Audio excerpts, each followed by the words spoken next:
Les initiatives se multiplient pour tenter de convaincre la population de prendre le virage vert. C'est le cas du programme e-Roule. Au terme du programme gouvernemental, 150 écoles de conduite à travers le Québec auront retiré 200 véhicules à essence des routes. C'est de remplacer les véhicules à essence qu'ils ont actuellement, qui sont excessivement polluants parce que c'est des cours de conduite, c'est surtout en ville, là, du va-et-vient, donc c'est très polluant. La propriétaire de l'école de conduite de Matane s'est affairée à déboulonner les mythes au sein de son équipe afin d'acheter une voiture électrique. Puis, on se disait, autonomie, ça nous prend au moins 350-400. Puis finalement, on se rend compte qu'on ne la charge même pas tous les jours. Fait que notre inquiétude de manquer de charge en milieu de journée s'est transformée en charge des fois aux 2 jours.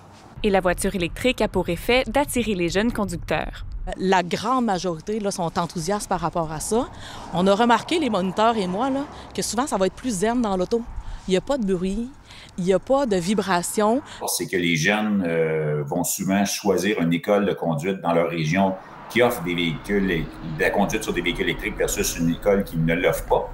Donc, on voit dans certaines écoles aussi une augmentation du chiffre d'affaires parce qu'il y a de l'intérêt des jeunes d'essayer ces nouvelles voitures super technologiques et ces nouvelles voitures qui sont vraiment le futur.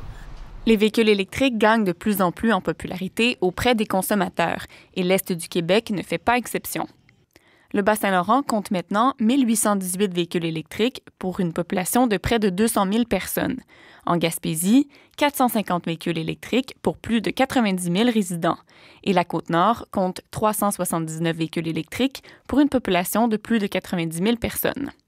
Cet engouement se fait bel et bien ressentir aussi du côté des concessionnaires automobiles. Présentement, il y a plus de 50 véhicules, tout modèle confondu, si on peut les appeler des véhicules verts en commande présentement. C'est beaucoup. On a le prix de l'essence, c'est sûr, dernièrement, là, ça a grimpé. Alors oui, il y a eu un impact. Comme prévu dans son plus récent plan pour une économie verte, le gouvernement du Québec interdira la vente des véhicules neufs à essence à compter de 2035. Ici Chanel Guérin, Radio-Canada, Rimouski. Ici Est du Québec.